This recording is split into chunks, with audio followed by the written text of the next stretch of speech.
This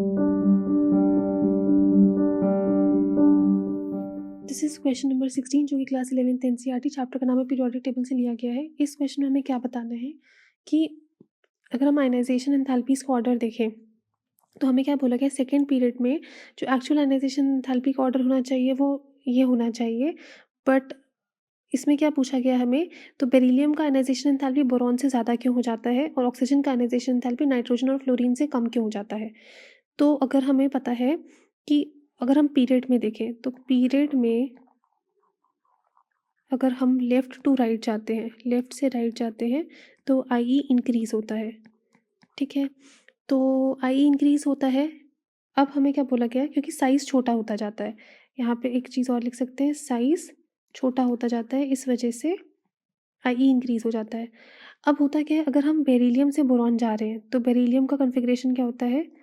beryllium हम देखें तो 1s2 है और 2s2 है, ये हो गया था बेरिलियम का।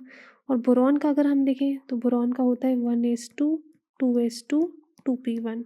तो कहीं पर भी अगर हमारे पास नोबल गैस कॉन्फ़िगरेशन या आउटर मोस्ट शेल जो है वो कंप्लीट होता है, तो उसमें आयनाइजेशन एंथैल्पी बढ़ जाता है, बिकॉज़ वो एलिमेंट्स कैसे होते हैं, एक्स्ट्रा स्टेबिलिटी एक्वायर कर लेते हैं, ठीक है? तो अब इस वजह से बेरिलियम का जो आई है वो ज़्यादा हो जाता है। क्यों हो जाता है? क्योंकि इसका जो डुप्लेट है वो कंप्लीट है, फुल फिल्ड ऑर्बिटल्स हैं। तो हम यहाँ पे लिख सकते हैं, फुल फिल्ड ऑर्बिटल्स जो होते हैं वो एक्स्ट्रा स्टेबिलिटी एक्वायर कर लेते हैं।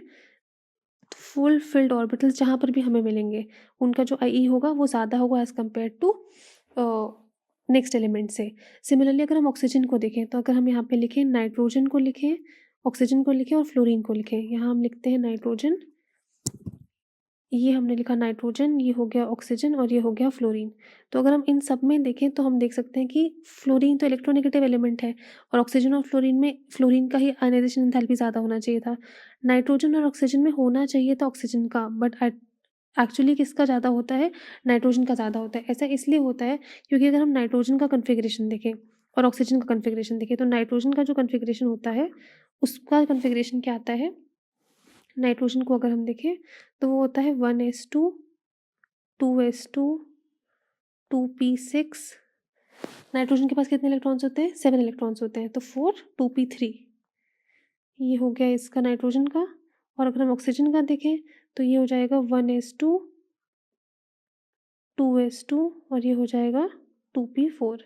तो नाइट्रोजन भी अब क्या है, हाफ फिल्ड ऑर्बिटल है, तो हाफ फिल्ड ऑर्बिटल्स जो भी होते हैं वो बिकॉज ऑफ एक्स्ट्रा स्टेबिलिटी क्या करते हैं, अपना आयनाइजेशन एंथैल्पी ज़्यादा कर लेते हैं, जिस वजह से उनका करस्पॉन्डिंग उनके नेक्स्ट वाले मेंबर से। तो हम यहाँ पे लिख सकते हैं बिकॉज ऑफ फुल फिल्ड, यहाँ पे इसको कर देते हैं because of full filled, full या हाफ फिल्ड configurations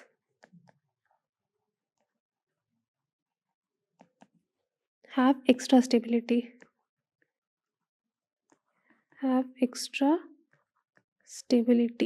तो इनका स्टेबिलिटी ज़्यादा है, तो इनका आई भी ज़्यादा होगा।